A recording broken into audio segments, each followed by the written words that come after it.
All right, do you have a Toyota Prius? When you start it up, the engine shakes violently.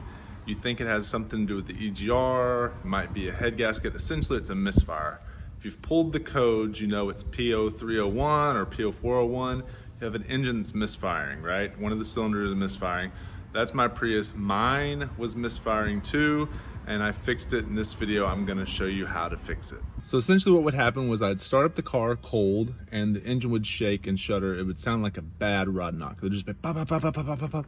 You could physically see the engine going pop, pop, pop, pop, pop, pop, pop, which is really abnormal. I've never seen a misfire make an engine shake that bad, but apparently in the Prius, that's what happens. It makes it shake extremely bad. I did some research, and essentially what they said was it had something to do with the EGR valve, the injectors, the this and that. And I didn't want to take the engine apart and go cleaning all this stuff.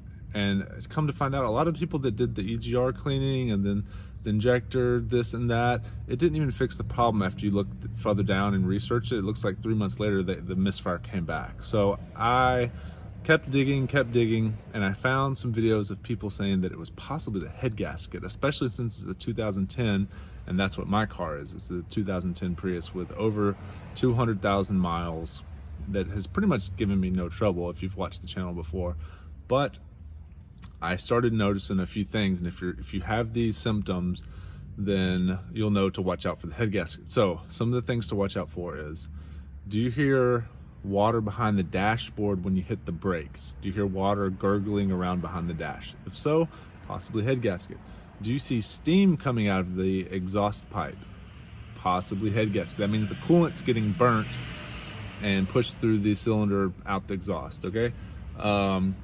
Do you notice that your coolant reservoir is low? Do you notice oil in your coolant? Do you notice coolant in your oil, rather? And does your heater work at one point and now it doesn't work anymore? If you've had any of those four things, that it's possible that your head gasket's blown, on top of the fact that it's vibrating. So if you have any of those plus it's possible that you have a blown head gasket. Now the first thing that I did was I pulled the codes with my scan gauge. You just hook this up to the OBD2 port. I think those are about $100 or so. I bought it years and years ago, and it's been a really helpful tool. But I can also read the miles per gallon, all this stuff. Hooked it up, I saw code P03, P0301, P0401, something like that. They're basically all like cylinder 1 misfire, cylinder 2 misfire, cylinder 3 misfire. I had all the cylinders acting up. So I said, you know what? I bought this car for like $4 grand, I think, maybe $5 grand, and it saved me about $300 a month on gas for 12 months. I've basically paid for the car. I've saved $4,000 in gas compared to the Land Cruiser I was driving. So I was like, you know, if the head gasket blows, as long as I can drive it for a year, I'll be totally fine, right? So it'd come to the point where I think the head gasket's blown. So I was like, you know what? I am not gonna fix this head gasket. It's gonna cost me $2 grand. There's another way to do it that's so easy and cheap if it actually works. So I'm here to tell you that as of right now, let's just go ahead and do this. Let's do a cold start and see if the engine vibrates. I literally haven't started this car because I bought a Sequoia. I don't know if you can see the Toyota Sequoia, Big Bertha over there. There's the Mustang, it's still over there. Not the red one, the black one beside it. Let's do a cold start and see if the engine vibrates. Let's wait for this truck to go by. Okay, ready? I haven't started this car in about a week. Okay, that's all battery. And then let's look at the engine. The gas engine's about to start up. It takes a second for the battery. And then right now, smooth as butter. All right, so how did I do that? Well, essentially this. Bars, leaks, head seal, blown head gasket repair kit. Let me turn this off so I can tell you about it. So essentially what happens is, for whatever reason, the gaskets were terrible in 2010. So you can literally just pour this stuff. I've seen another guy, he takes all this stuff apart so it bypasses the thermostat and all this stuff. I didn't want to deal with all that, okay? I just wanted to pour this in. And if it works, it works, that's fine. If it doesn't, it doesn't. I'll just sell the car for a couple grand and get what I could. It actually worked, okay? All you literally do is, this is the product. I'll link it in the description below. You literally, I bought the expensive one. It was 40 bucks or so. There's a $10 rebate. You can get a rebate as well. And it has a guarantee. It's like if it doesn't work, they'll give you your money back.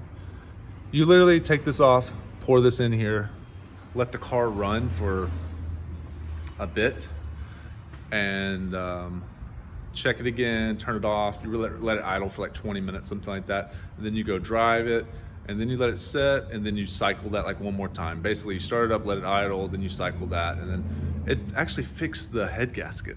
So that's all you gotta do. You gotta put the head gasket sealant. Now, I'm not sure if that's actually gonna fix it long term. I've been driving like this for about a month. I've put over 1,000 miles on the car in the month.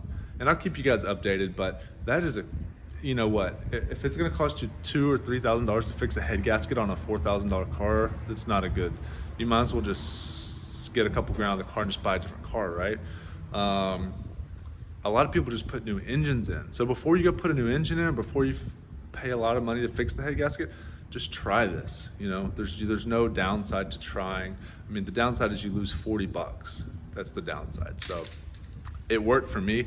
Hopefully it can work for you. And if it works for another year and I save another $4,000 on gas, I'm totally happy with that. So that's my approach. And if you've tried this in the past and it did work, let me know. If it didn't work, let me know. But either way, I recommend you guys giving it a shot, and let me know down in the comment section if you tried it before, and if it fixes yours, also comment, let me know.